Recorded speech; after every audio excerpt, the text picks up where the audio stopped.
Assalamualaikum warahmatullahi wabarakatuh. Salam sejahtera untuk kita semua.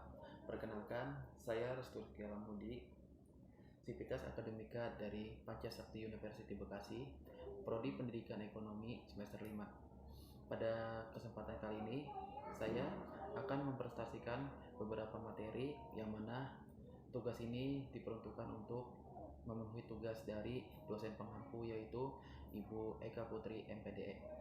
Lalu apa saja yang akan saya bahas? Maka dari itu mari sama-sama kita simak videonya. Pembahasan yang pertama kita mulai dari Sejarah perekonomian Indonesia. Sejarah perekonomian Indonesia dimulai saat kedatangan Belanda di Indonesia pada tahun 1596. Armada Belanda dipimpin Cornelis de Houtman datang di Banten. Kemudian tahun 1602 dibentuk VOC atau Veneris Oost-Indisch Compagnie yang menjalankan usaha monopoli dagang rempah. VOC mempunyai hak untuk membuat kontrak, membangun kekuatan militer, dan mencetak uang. VOC bubar pada tahun 1799 karena gagal mengatasi krisis keuangannya. Berlanjut pada zaman kolonial, pada masa ini dilaksanakan kultur stelsel pada tahun 1830 sampai 1870 yang merupakan sistem tanah paksa melalui perkebunan negara dengan cara mobilisasi lahan pertanian dan peternakan serta tenaga kerja secara gratis. Setelah itu, dimulailah zaman baru kapitalisme kolonial.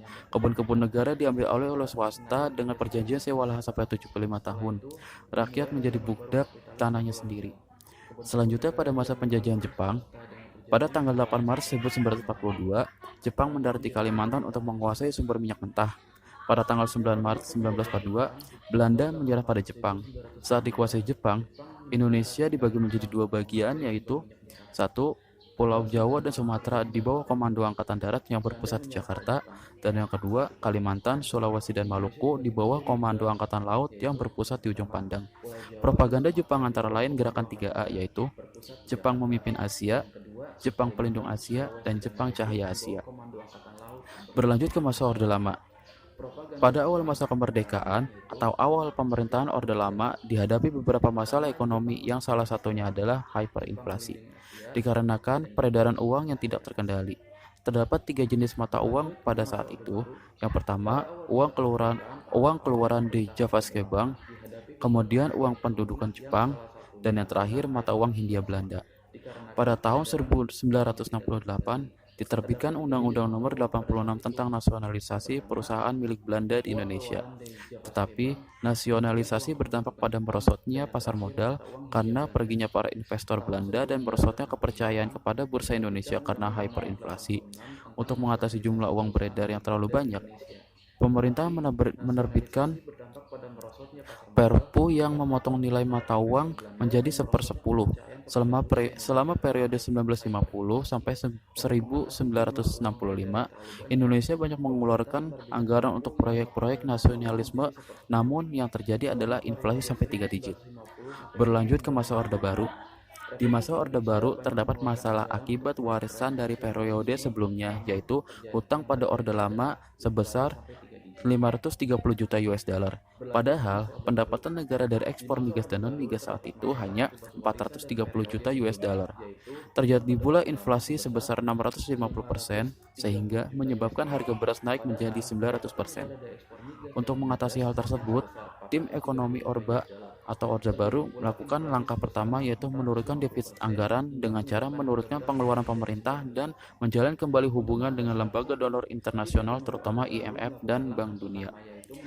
Pada tahun 1967, diberlakukan Undang-Undang Anggaran Berimbang yang melarang pembiayaan dari hutang kepada masyarakat. Adapun keberhasilan pada masa Orde Baru itu antara lain pertumbuhan ekonomi yang tumbuh rata-rata 7% per tahun. Pendapatan per kapita dari 260 US dollar pada tahun 1970 menjadi 500 US dollar pada tahun 1980. Swasembada beras pada tahun 80-an yang mendapat penghargaan FAO tahun 1986 dan penduduk miskin dari 54,2 juta jiwa atau 40,08% pada tahun 1976 menjadi 27,2 juta jiwa atau 15,8% pada tahun 1990. Pada bulan Agustus 1998, Indonesia dan IMF menyetujui program pinjaman dana di bawah Presiden B.J. Habibie Presiden Gus Dur yang terpilih sebagai presiden pada Oktober 1999 pun kemudian memperpanjang program tersebut. Pada tahun 2010, ekonomi Indonesia sangat stabil dan tumbuh pesat. PDB bisa dipastikan melebihi 6.300 triliun rupiah, meningkat lebih dari 100 kali lipat dibandingkan PDB tahun 1980. Setelah India dan Cina, Indonesia adalah negara dengan ekonomi yang tumbuh paling cepat di antara 20 negara industri ekonomi terbesar di dunia, yaitu G20. Berlanjut pada pembahasan berikutnya, yaitu sistem ekonomi di Indonesia. Sistem ekonomi adalah suatu aturan dan tata cara untuk mengatur perilaku masyarakat dalam melakukan kegiatan ekonomi untuk meraih suatu tujuan. Sistem perekonomian di setiap negara dipengaruhi oleh beberapa faktor, antara lain ideologi bangsa, sifat dan jati diri bangsa, dan struktur ekonomi. Beberapa contoh sistem perekonomian yang berlaku adalah ada sistem perekonomian pasar, sistem perekonomian liberalis atau kapitalis, sistem perekonomian perencanaan atau etatisme atau sosialis, dan sistem ekonomi campuran. Lalu, sistem perekonomian seperti apa yang diterapkan di Indonesia? Awalnya, Indonesia menganut sistem ekonomi liberal, yang mana seluruh kegiatan ekonomi diserahkan kepada masyarakat. Akan tetapi, karena ada pengaruh komunisme yang disebabkan oleh Partai Komunis Indonesia, maka sistem ekonomi di Indonesia berubah dari sistem liberal menjadi sistem ekonomi sosialis. Pada masa Orde Baru, sistem ekonomi yang dianut oleh bangsa Indonesia diubah kembali menjadi sistem demokrasi ekonomi. Namun, sistem ekonomi ini hanya bertahan hingga masa reformasi. Setelah masa reformasi, pemerintah melaksanakan sistem ekonomi yang berlandaskan ekonomi kerakyatan. Dan sistem inilah yang masih berlaku di Indonesia sampai saat ini. Selanjutnya pembahasan tentang pendapatan nasional.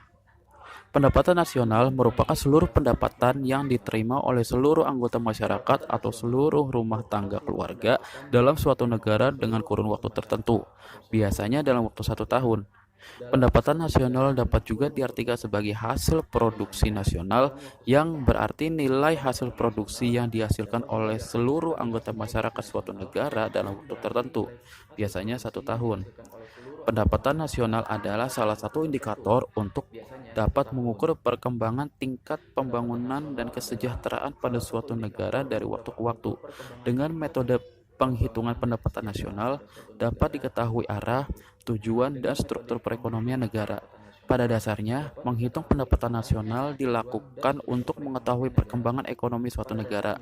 Lebih dari itu, menghitung pendapatan nasional adalah hal penting karena memiliki banyak manfaat, yaitu untuk mengetahui tingkat kemakmuran suatu negara, mengevaluasi kinerja perekonomian dalam skala tertentu, mengukur perubahan perekonomian dari waktu ke waktu, membandingkan kinerja ekonomi antar sektor sebagai indikator kualitas hidup suatu negara, sebagai indikator perbandingan kinerja ekonomi antar negara, sebagai indikator perbandingan kualitas standar hidup suatu negara dengan negara lain, sebagai ukuran dan perbandingan pertumbuhan ekonomi dari waktu ke waktu, dan sebagai ukuran dan perbandingan pertumbuhan ekonomi dan kekayaan antar negara.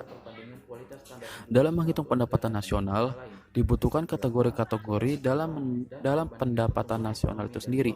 Pada dasarnya, pendapatan nasional dibagi menjadi 6 kategori, diantaranya 1. Produk domestik bruto atau disingkat GDP. Produk domestik bruto atau Gross Domestic Product merupakan jumlah produk berupa barang dan jasa yang dihasilkan oleh unit-unit produksi di dalam batas wilayah. Yang kedua, produksi nasional bruto atau disingkat GNP. Produk nasional bruto atau Gross National Product merupakan nilai produk barang atau jasa yang dihasilkan oleh penduduk suatu negara atau nasional selama 1 tahun, termasuk yang dihasilkan oleh warga negara tersebut yang dihasilkan di luar negeri. Seperti misalnya, seseorang pria dari Indonesia yang menjual pakaian di Malaysia, hasil berupa barang dan jasanya termasuk ke dalam GNP. Dan lalu yang ketiga, produk nasional neto atau disingkat NNP. Produk nasional neto sama dengan GNP dikurangi depresiasi menghasilkan penyusutan barang modal. Penyusutan adalah penggantian barang modal dan peralatan produksi yang dipakai dalam proses produksi. Umumnya bersifat taksiran sehingga dapat menimbulkan kekeliruan meski relatif kecil. Lalu yang keempat, pendapatan nasional neto atau disingkat NNI. Pendapatan nasional neto atau Net National Income merupakan pendapatan yang dihitung menurut jumlah balas jasa yang diterima oleh masyarakat sebagai pemilik. Lalu yang kelima, pendapatan perseorangan atau disingkat PI. Pendapatan perseorangan atau personal income adalah jumlah pendapatan yang diterima oleh setiap orang dalam masyarakat, termasuk pendapatan yang diperoleh tanpa melakukan kegiatan apapun, misalnya gaji seorang pegawai negeri, maupun pendapatan pengusaha yang didapat secara berantai. Lalu selanjutnya ada pendapatan yang siap dibelanjakan, atau disebut juga dengan disposable income, yaitu pendapatan yang siap untuk dimanfaatkan guna membeli barang dan jasa konsumsi dan selebihnya menjadi tabungan yang disalurkan menjadi investasi. Klasifikasi perekonomian Indonesia. Menurut International Standard Industry Classification atau singkat ISIC, perekonomian Indonesia dibagi menjadi beberapa sektor atau lapangan usaha yang terbagi ke dalam 3 kelompok, antara lain sektor primer. Sektor ini mencakup kebutuhan pokok rakyat Indonesia pada umumnya, yakni sandang, papan, dan pangan. Sektor ini terdiri dari pertanian, peternakan, kehutanan, dan perikanan, serta pertambangan dan penggalian. Lalu yang kedua adalah sektor sekunder. Sektor ini adalah sektor yang masih berisi kebutuhan manusia di kehidupan sehari-hari, meskipun bukan termasuk kebutuhan pokok. Sektor ini terdiri dari industri pengolahan, listrik, air, dan gas. Lalu yang ketiga ada sektor tersier. Sektor ini adalah sektor yang berisi hal-hal yang bukan kebutuhan pokok, bahkan bisa dikategorikan sebagai kemewahan di kehidupan sehari-hari. Sektor ini terdiri dari perdagangan, hotel, restoran, pengangkutan, telekomunikasi, jasa, dan lain-lain. Pembahasan selanjutnya adalah distribusi pendapatan. Indikator distribusi pendapatan adalah 1. Distribusi ukuran atau distribusi pendapatan perorangan, 2. Kurva Lorenz, dan yang ketiga koefisien Gini.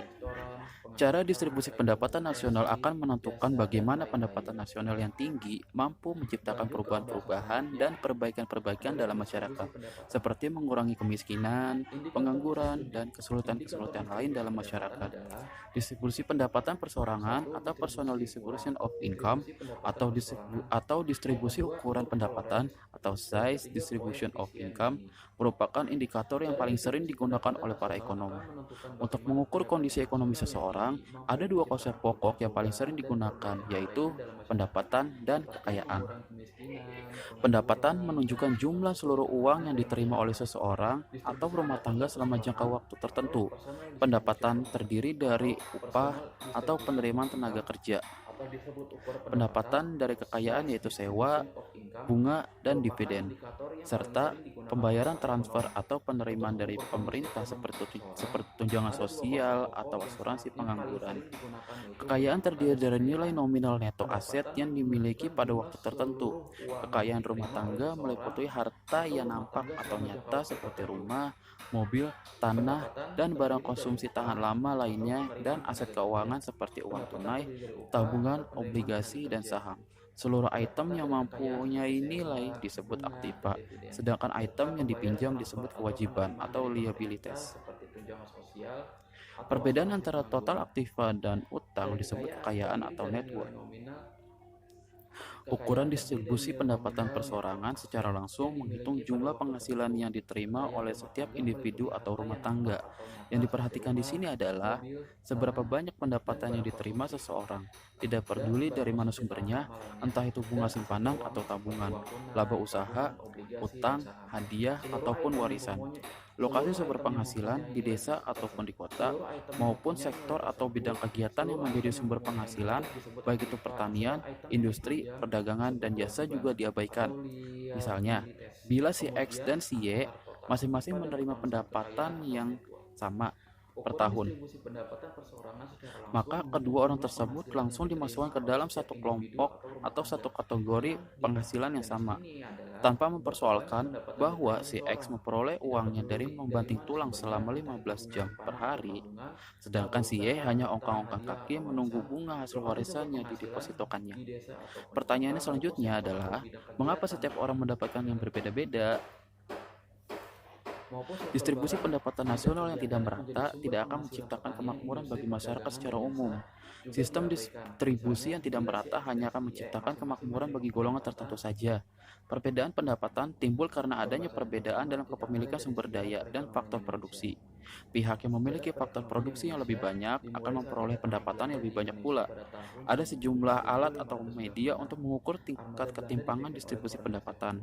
Alat atau media yang lazim digunakan adalah koefisien Gini atau Gini rasio dan cara perhitungan yang digunakan oleh Bank Dunia. Koefisien Gini biasanya memperlihatkan kurva yang dinamakan kurva Lorenz. Kurva ini memperlihatkan hubungan kuantitatif antara persentase penerimaan pendapatan penduduk dengan persentase pendapatan yang benar-benar diperoleh selama kurun waktu tertentu.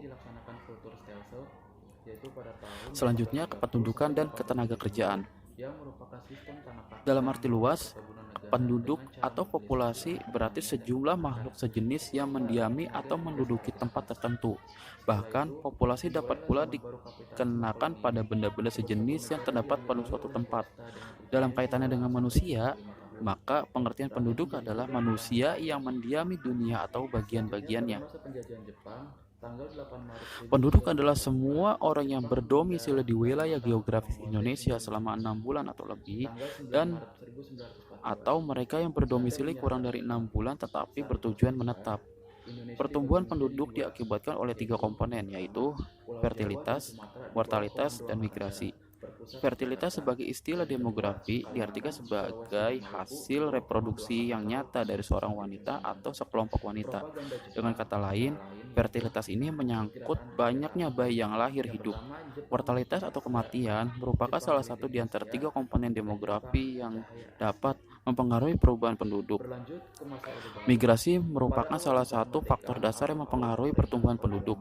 Peninjauan migrasi secara regional sangat penting untuk ditelaah secara khusus mengingat adanya densitas atau kepadatan dan distribusi penduduk yang tidak merata.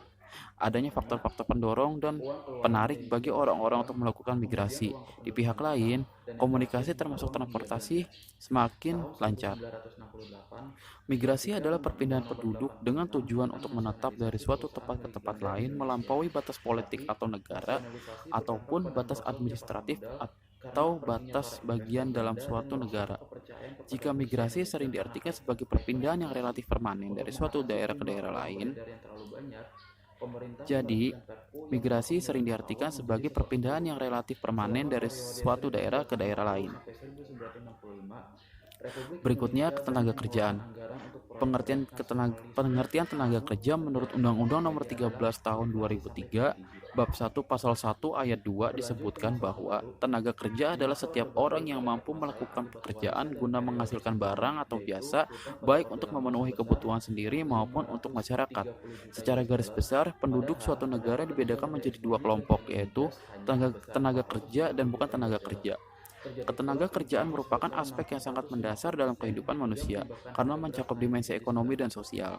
Oleh karenanya, setiap upaya pembangunan selalu diarahkan pada perluasan kesempatan kerja dan lapangan usaha, dengan harapan penduduk dapat memperoleh manfaat langsung dari pembangunan. Penduduk tergolong tenaga kerja jika penduduk tersebut telah memasuki usia kerja. Batas usia kerja yang berlaku di Indonesia adalah berumur 15 sampai 64 tahun. Menurut pengertian ini, setiap orang yang mampu bekerja disebut sebagai tenaga kerja. Ada banyak pendapat mengenai hal usia dari para pekerja ini sendiri. Ada yang menyebutkan di atas 17 tahun, ada pula yang menyebutkan di atas 20 tahun. Bahkan ada yang menyebutkan di atas 7 tahun karena anak-anak jalanan pun sudah termasuk tenaga kerja. Kemudian ada kesempatan kerja. Kesempatan kerja adalah suatu keadaan yang menggambarkan ketersediaan pekerjaan untuk diisi oleh para pencari kerja. Namun bisa diartikan juga sebagai permintaan atas tenaga kerja. Tenaga kerja memegang peranan yang sangat penting dalam roda perekonomian suatu negara karena tenaga kerja merupakan salah satu faktor produksi. Tenaga kerja merupakan sumber daya alam dan tenaga kerja adalah kewirausahaan. Berlanjut ke pengangguran.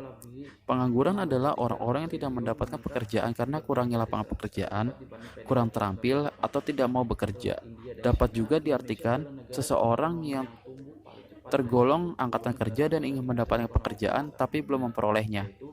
Angkatan kerja atau labor force adalah penduduk usia kerja yang terdiri atas penduduk yang sudah bekerja dan yang sedang mencari pekerjaan. Tenaga kerja merupakan salah satu faktor produksi yang penting. Bukan hanya perannya, tetapi juga menyangkut kesejahteraan masyarakat. Pengangguran dapat dibedakan menjadi dua golongan, yaitu pengangguran menurut lama waktu kerja. Dalam kategori ini dikelompokkan lagi menjadi beberapa bagian atau penjabaran, yaitu pengangguran terbuka, pengangguran setengah pengangguran, dan pengangguran terselubung. Lalu yang kedua, pengangguran menurut sebabnya, yaitu pengangguran struktural, pengangguran siklus, pengangguran musiman, pengangguran friksional, atau disebut juga pengangguran sukarela, pengangguran teknologi, dan pengangguran konjungsional.